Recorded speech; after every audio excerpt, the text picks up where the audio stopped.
Mheshimiwa Rais William Ruto ndiye itakuwa serikali ya kumaliza kutoka the faith, the commitment, the sacrifice you have made to make us who we are. I am really, Your Excellency, ndiye itakuwa serikali ya kumaliza kutoka Kenya hii shida na aibu ya uhalifu by the Kidik style of management. Akiamua ni hapa, hata kama ikuta anapitia hapa.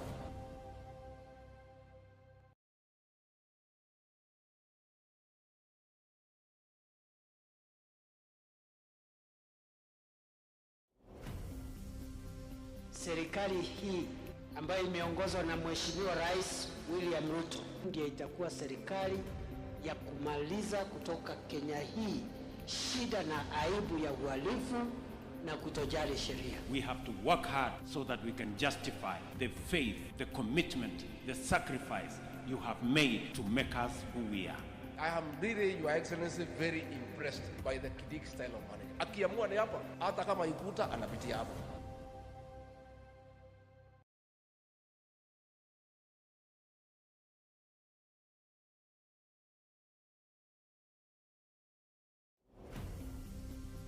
Serikali hii ambayo imeongozwa na Mheshimiwa Rais William Ruto ndiye itakuwa serikali ya kumaliza kutoka Kenya hii shida na aibu ya uhalifu na kutojali sheria. We have to work hard so that we can justify the faith, the commitment, the sacrifice you have made to make us who we are. I am really, Your Excellency, very impressed by the Kidik style of management. Akiamua ni hapa, hata kama ikuta anapitia hapa.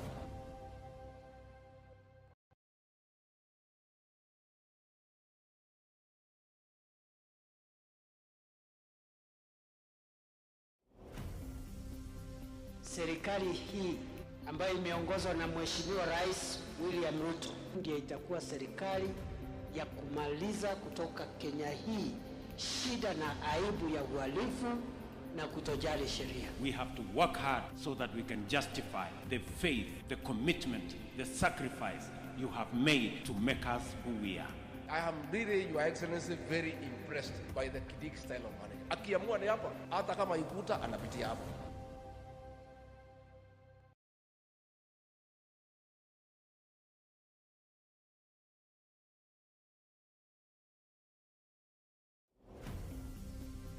Serikali hii ambayo imeongozwa na Mheshimiwa Rais William Ruto ndiye itakuwa serikali ya kumaliza kutoka Kenya hii shida na aibu ya uhalifu na kutojali sheria. We have to work hard so that we can justify the faith, the commitment, the sacrifice you have made to make us who we are. I am really, Your Excellency, very impressed by the Kidik style of management. Akiamua ni hapa, hata kama ikuta anapitia hapa.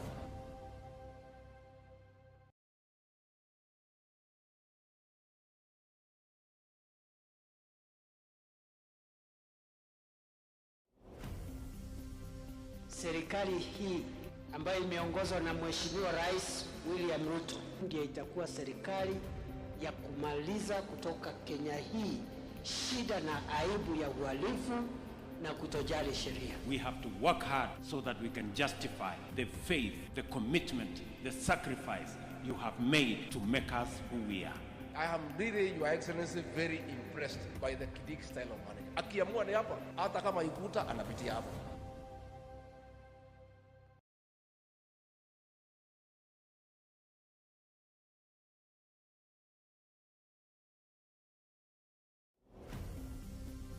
Serikali hii ambayo imeongozwa na Mheshimiwa Rais William Ruto ndiye itakuwa serikali. Thank you, Chair, and honorable members of this esteemed committee. First, I want to start by apologizing to the committee because I should have appeared before you earlier than today, and I regret that it wasn't possible, not because of my own making. And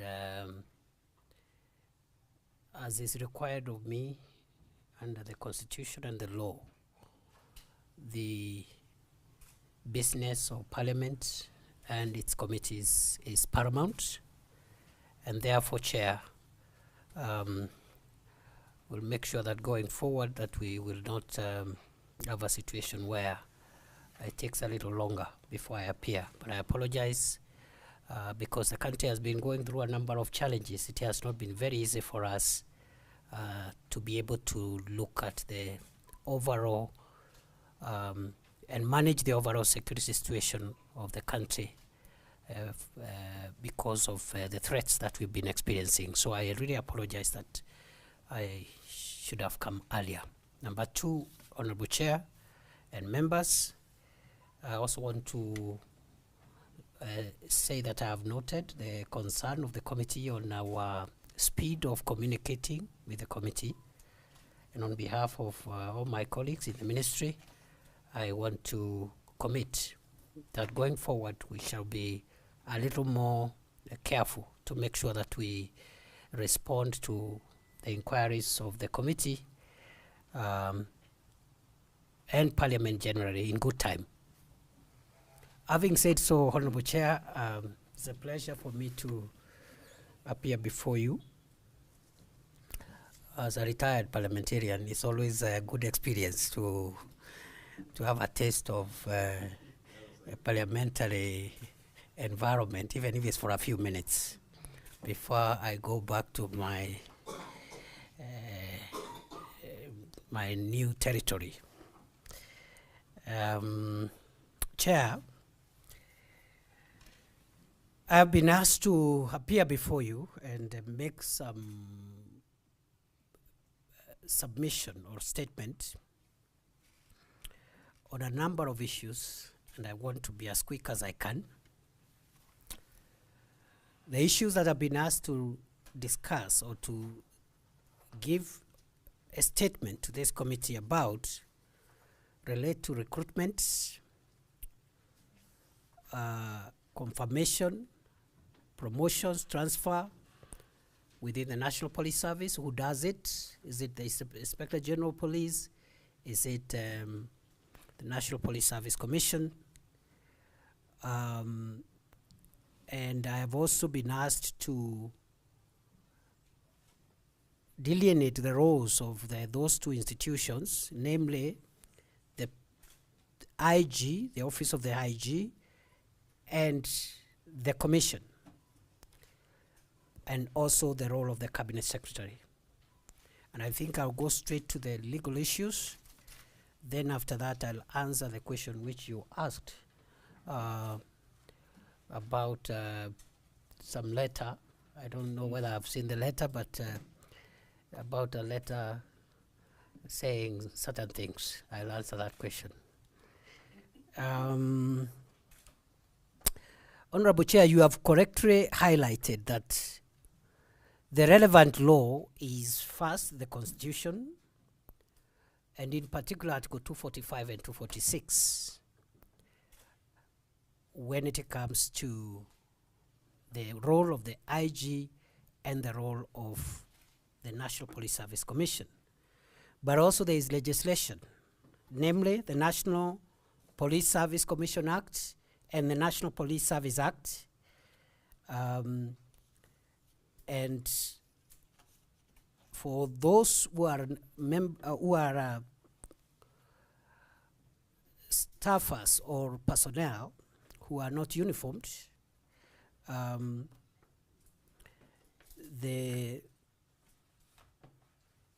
or those who are uniformed, the police standing orders apply also in some of the issues that are before this committee. In terms of recruitment, Chair, I'll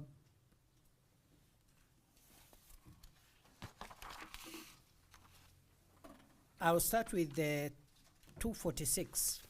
246 of the Constitution empowers the Commission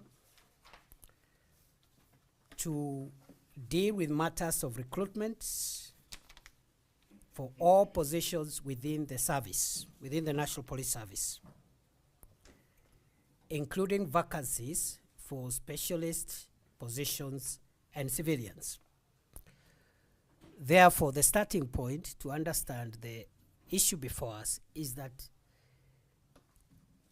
for purposes of recruitment of all officers and staff within the National Police Service, it is the work of the National Police Service Commission. It is the work of the Commission.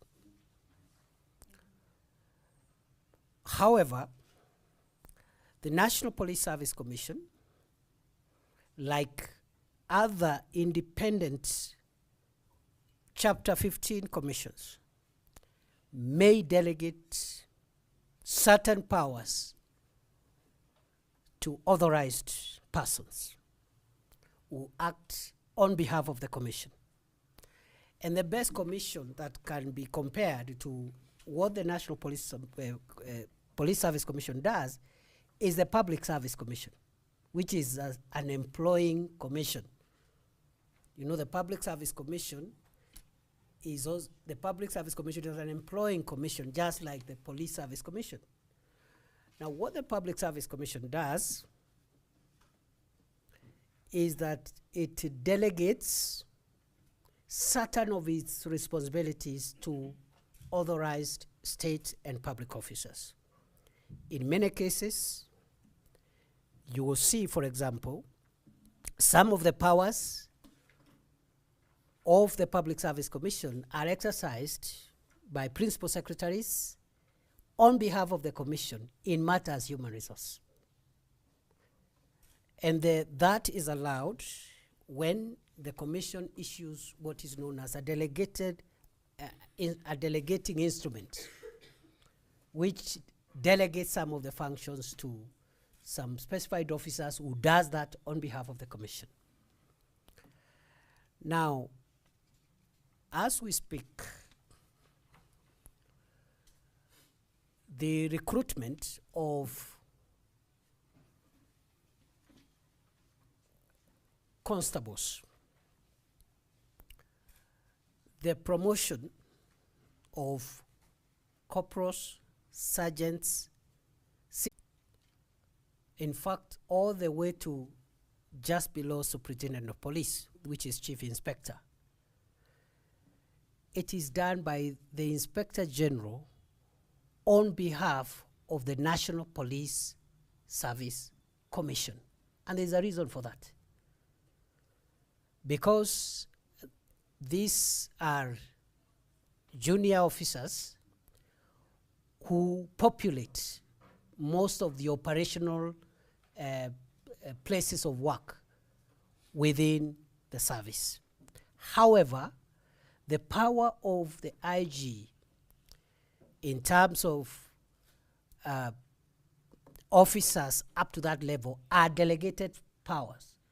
And therefore, even when he promotes or transfers officers, he must get the concurrence of the Commission, because the Commission is the entity that is legally empowered with that function. Then we go back to 245. Article 245 provides for the powers of the Inspector General of Police. And what are stuck out, what sticks out from the enumeration of those powers is that the Inspector General of Police shall exercise independent command of all the officers in the National Police Service. And just so that I don't lose my train of thought, Honorable Chair,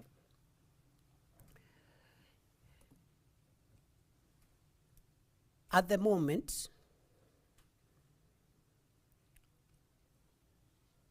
the practice, as I have said, is that for officers from the level of constable to chief inspector, transfers and postings are done by the IG through delegation.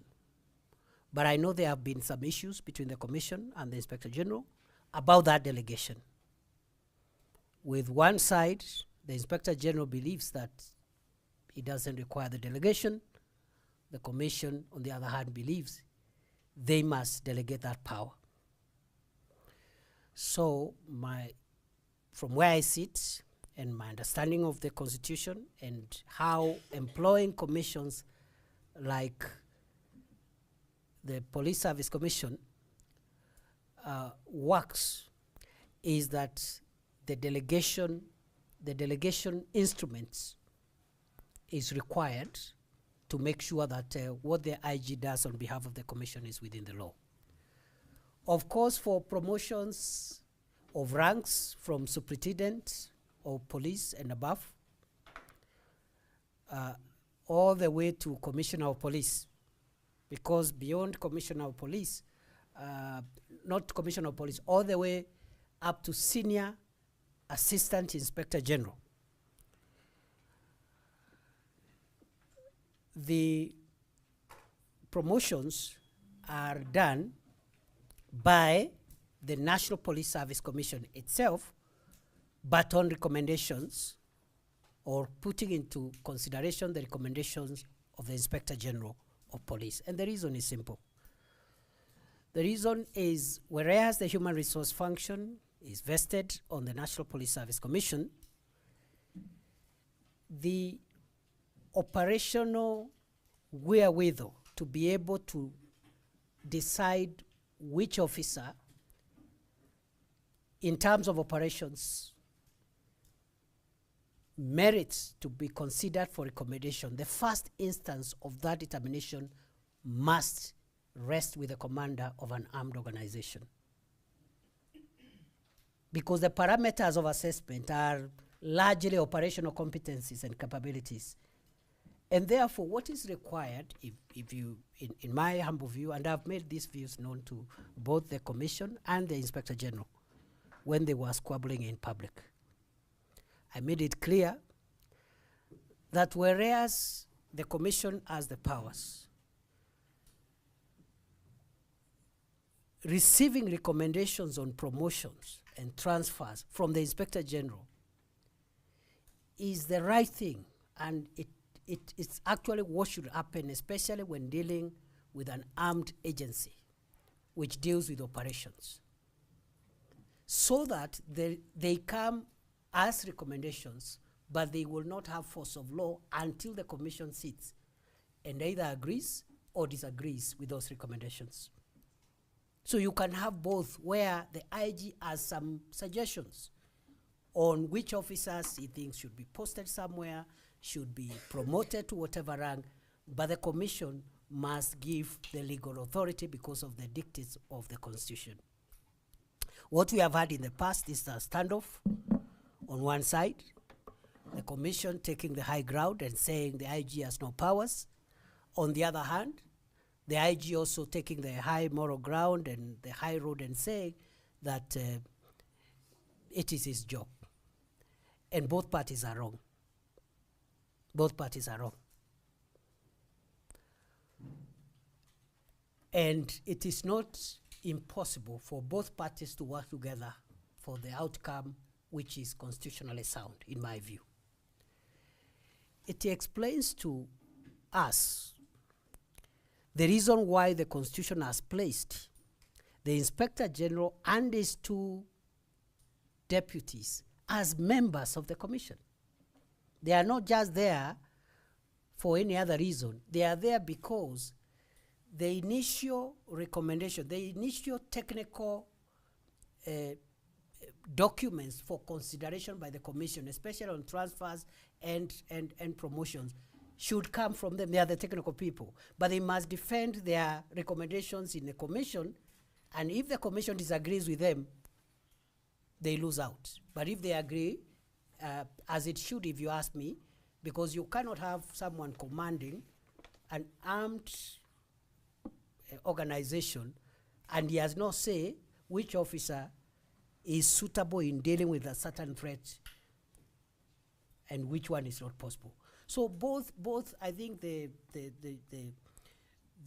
approach of either the usurping the powers of the Commission, or the Commission trying to ignore the inputs and critical recommendation of the commanders of the National Police Service, is not only unconstitutional, national security.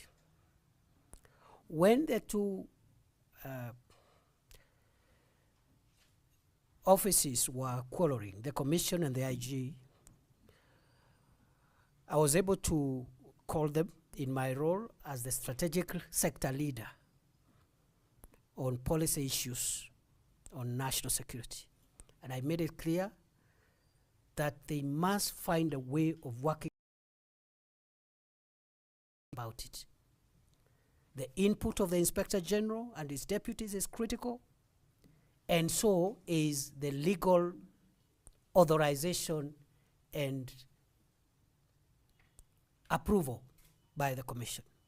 I am glad the public exchanges that were taking place have abated.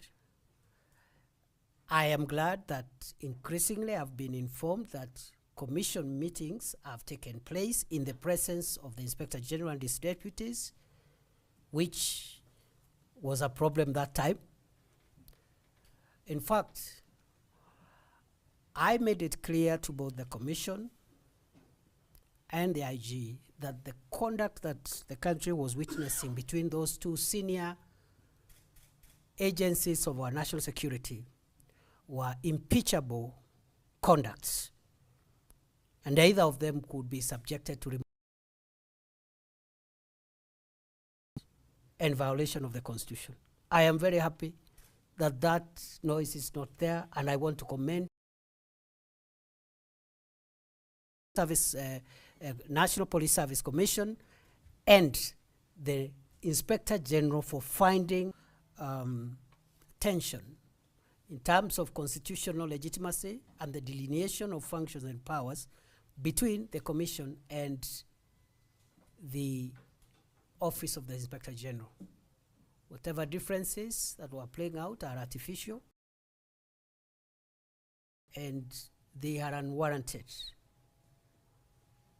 I think going forward, and that is now that this is the committee that is helping the country to look at how we are implementing our Constitution. Going forward, every public official, every organ of government must realize that the silver bullet in this 2010 Constitution is that no one organ, no one agency, no one state official has untrammeled power.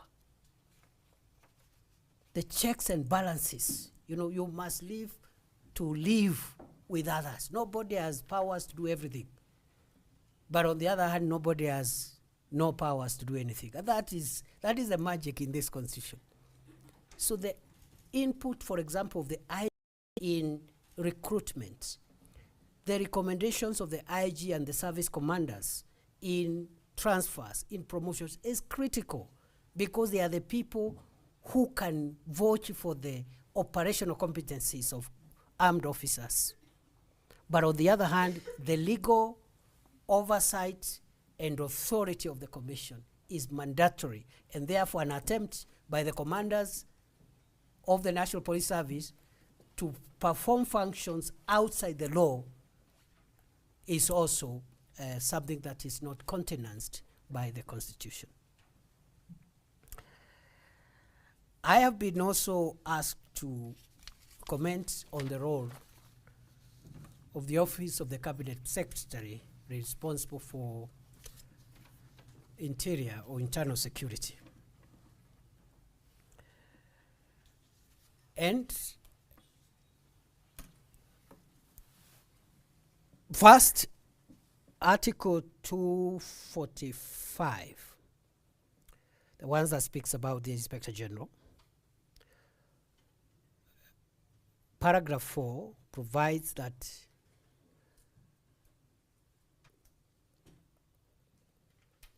the IG is independent, but the Cabinet Secretary may lawfully give direct matters, the underlying policy matters. And that paragraph qualifies that in that instance, the directive shall be in writing. Now, our understanding of this provision is that even on matters which are assigned to either the Commission or the Office of the IG, namely recruitment, transfer, promotion, so long as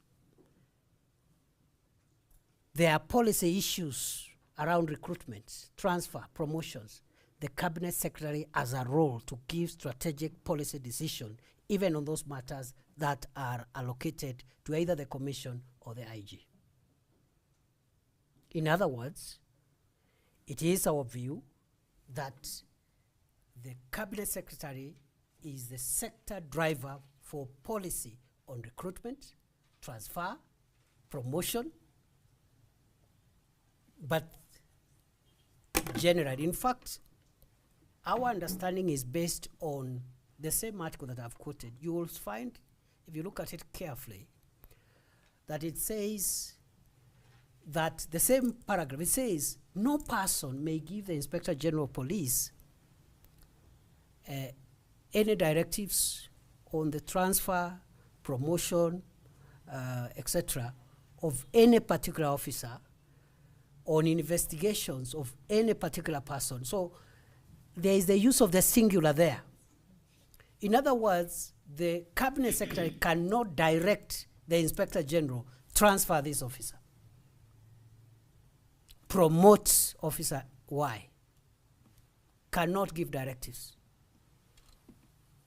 But just yesterday, we have given directives that all officers who have served for 3 years across the country must move. That is a policy decision. It is not aimed at directing the IG to transfer a particular officer. It's a policy. 3 years you must move. And there are policy reasons why that policy guideline has been given across the board. So it's about the time served. It's not about Officer X, Officer Y, because that would be unconstitutional. So in our humble view, Chair and members, there is a thin line between policy and operational issues, and we try as much as possible not to interfere with the day-to-day running of the agencies and restrict ourselves to the policy oversight of all the institutions, not just of the National Police Service, but also of all the institutions within Kenya's internal security, because there are other organs of our internal security.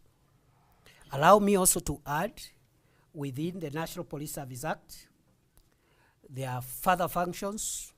Now, beyond Article 245 of the Constitution, there is the Article 126 of the National Police Service Act, which says the Cabinet Secretary shall A, provide policy guidelines to the service, which is an elaboration of what the Constitution was saying. Provide policy guidelines to the service.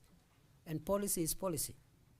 It can be policy on anything, so long as it's touching on internal security. That's a very broad provision. Monitoring and evaluation of this. Facilitating the involvement of the public in the activities of the service. Facilitating the functioning. Allow me to say that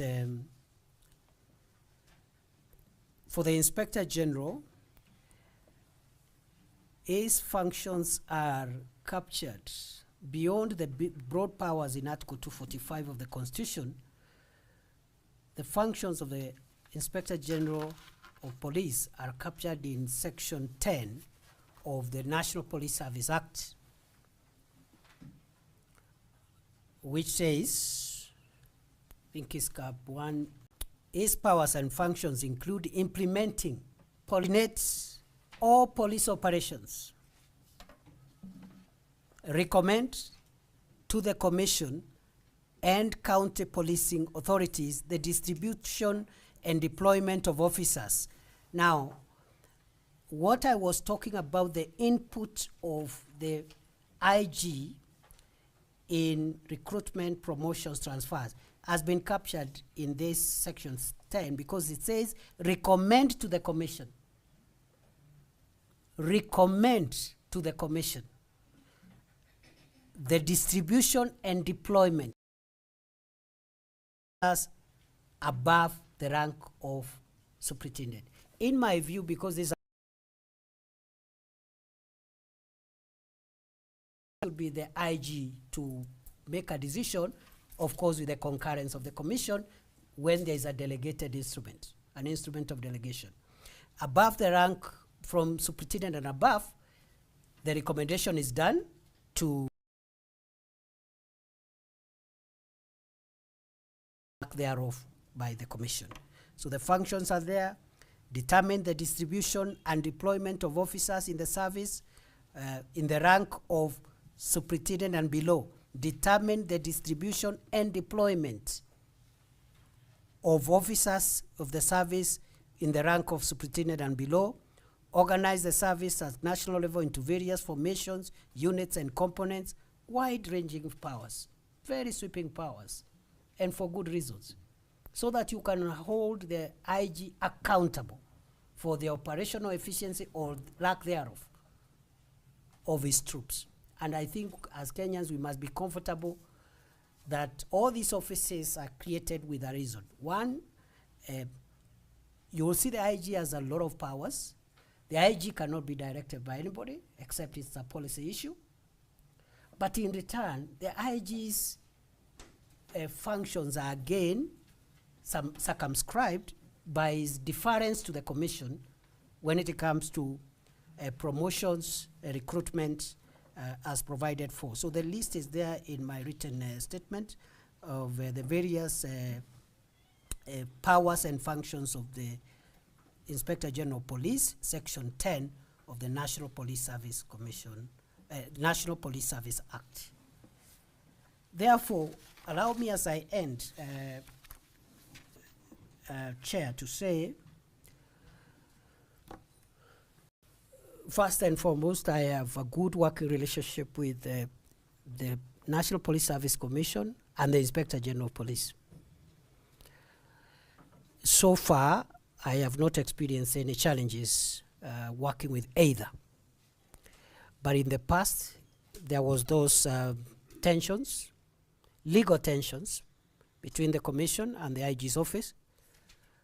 We have gone out of our way to make sure that we arbitrate and assist the two offices to work together so that the overall objective of organizing our security sector is achieved, so that you don't have indiscipline and conduct unbecoming, because this is a sector which is so sensitive.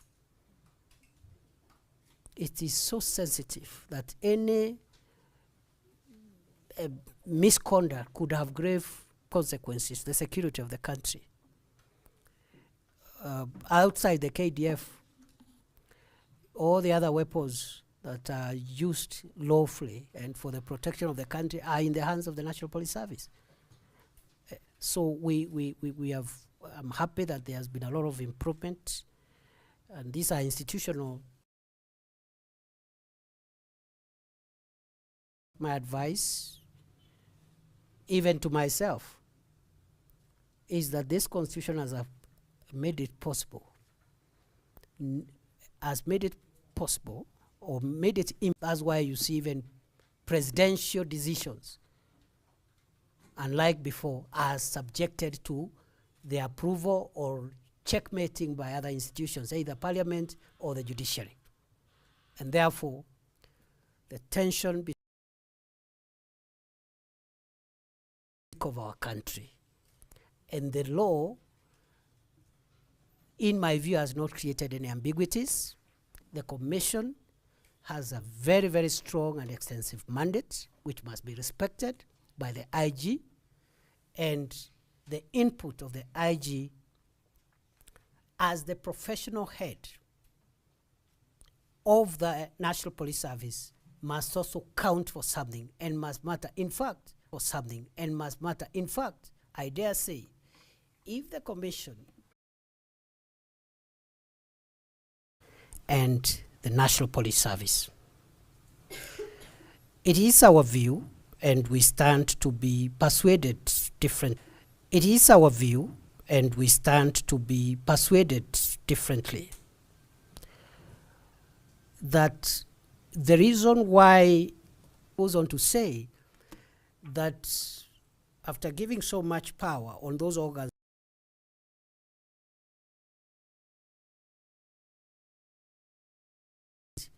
among the principles that will guide national security organs